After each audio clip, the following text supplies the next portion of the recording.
Hi students, welcome back to this supervised machine learning series. Today we'll see, in the last class we have seen how the supervised machine learning model is working. We have understand what are the prerequisites for this algorithm to work better. So what are those?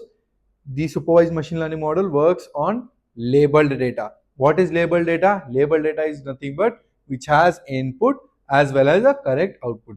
So today we'll see how it actually works. We'll see some technicalities how it actually works. So here you can see in this slide, okay, I guess it is visible. So how it works? Here we have two phases. Okay, the first phase is nothing but your training phase, and the second phase is nothing but your testing phase. Okay, so there are two phases on how this supervised machine learning model works. Okay, so what is the training phase now? So training phase is nothing but what? We give the machine a data set with inputs and the correct outputs. Okay, what do we do? First and foremost thing, we will give data to that machine learning. Which type of data? Which has inputs and the correct outputs. That is nothing but your labeled data. Okay, this is what we'll give to that machine learning model.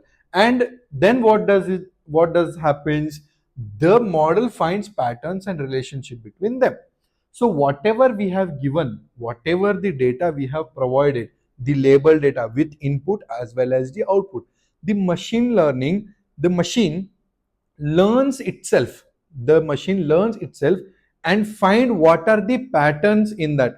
Like in the previous example, how did we find if the number is odd or even, and also into then another example to identify which fruit is that, deciding on their features. Okay, so that is what it finds a relationship between that data. Okay, so these are nothing but your training phase. Okay, the machine learning model is being trained. The supervised machine learning model is being trained. He is training himself. Okay, and then we have something called as testing phase. See, now once it has trained by itself, we have to test this. Okay, we have to test it. Nothing but we have to see that the machine learning model or the supervised machine learning model is providing a correct output. Okay, then what we'll do, we test the model with new input data that it hasn't seen before. So what we will do is that we'll take a new data point or an input and we'll give it to that machine and we'll check, does that machine gives the correct output? Yes. And here the data or the data which we are input data which we are passing, the machine hasn't seen it before. Nothing but it will be a new data.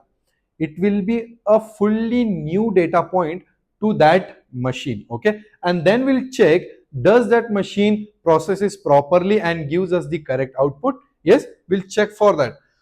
The goal is for the model to predict the output as accurately as possible.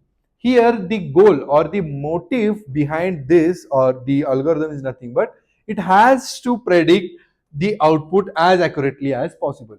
We don't have 100% accuracy. Okay, we don't have 100% accuracy, but we have something nearer to it. So here they have given output as accurately as possible. Here we can see, let me just clear. Here there is a visual representation of how a machine learning model works. This is nothing but the input data what we are providing. Yes, this is nothing but the input data what we are providing. Yes, and this is nothing but your algorithm. Yes, the supervised machine learning algorithm, and that algorithm is being trained and it will give you, it will provide a logic or it will understand some pattern. Okay, this is nothing but your training phase. This is nothing but your training phase.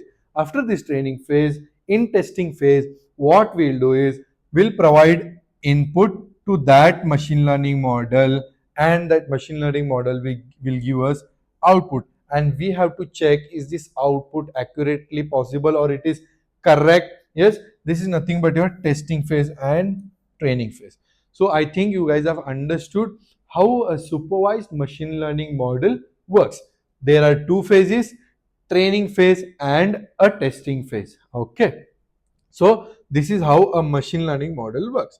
Now, going to the next part, see, now in machine learning we have supervised, unsupervised, and so on and so forth. In supervised also we have different types of algorithms again. So here, as you can see, in supervised machine learning model, we have classification algorithms as well as regression. Okay, so what do you mean by these? Nothing but this is your supervised machine learning model. They are again classified into two parts.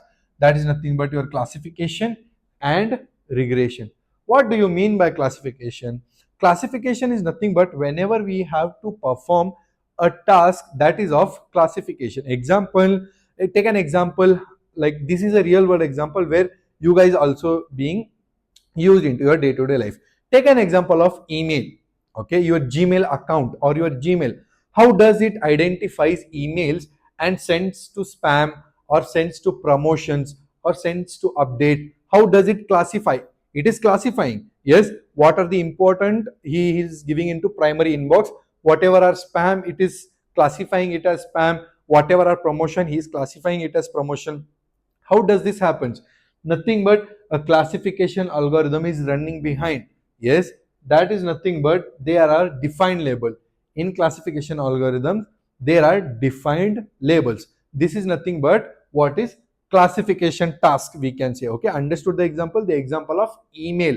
How does this identify spam or not spam? Okay. The second example is nothing but your regression. Okay. So what is regression? Regression is nothing but it don't has labels. It doesn't have any labels defined. So we can see that it don't have any label defined. So in example where the output is a continuous variable.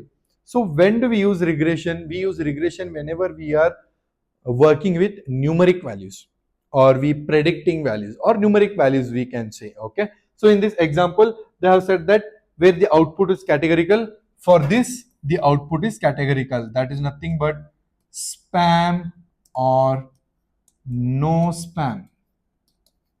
This is a categorical data. We have two categories here, so that is why the output is categorical data. And whereas in regression the output is continuous variable. Example, predicting how house prices or stock prices, nothing but it has numeric continuous variable. Continuous variable in the sense we can say stock price. The stock price might be 1900 point and so and so. This is nothing but a continuous variable. Same as the house prices. Okay, so these are the two classifications of supervised machine learning algorithm. Those are classification task and a regression task. So understood what is the difference between classification and regression? I expect yes. If there are any doubts, you guys can comment in the comment box. We'll get back to you. Okay, and also you guys have a task that name or give examples of classification and regression in the comment below. Okay, now we have understood what is supervised machine learning model, how it works, what are the classification again in that. Now let us see some real world examples on where the supervised machine learning models are being used. Okay, so the first and foremost example is nothing but your fraud detection in banking. So have you guys ever wondered how this fraud detection happens in bank? That is nothing but your supervised learning algorithms. They work or they understands on historical transaction and it training models with label data set. Then it accurately predicts which is the fraud transaction and which is not a fraud. Then we can also see another thing that is nothing but Parkinson disease prediction.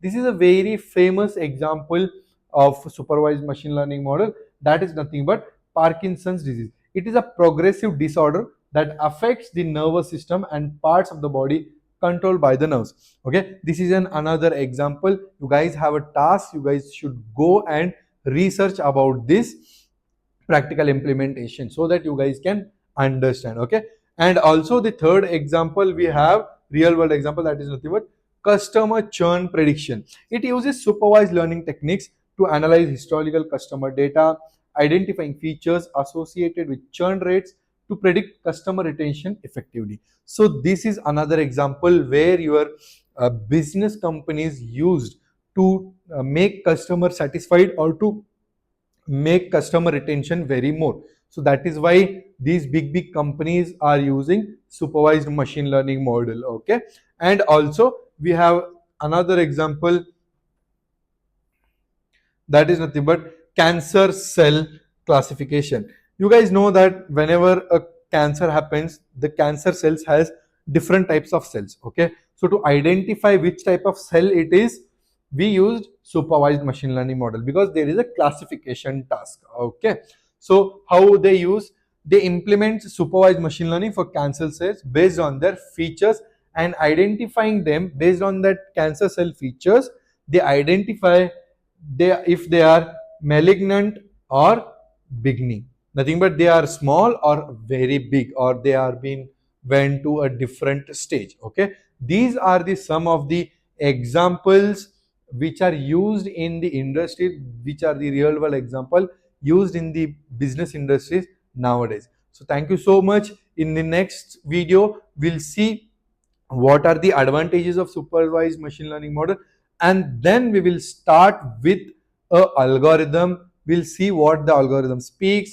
and next we'll see the implementation of that algorithm. Okay, by then, thank you so much guys, have a good day.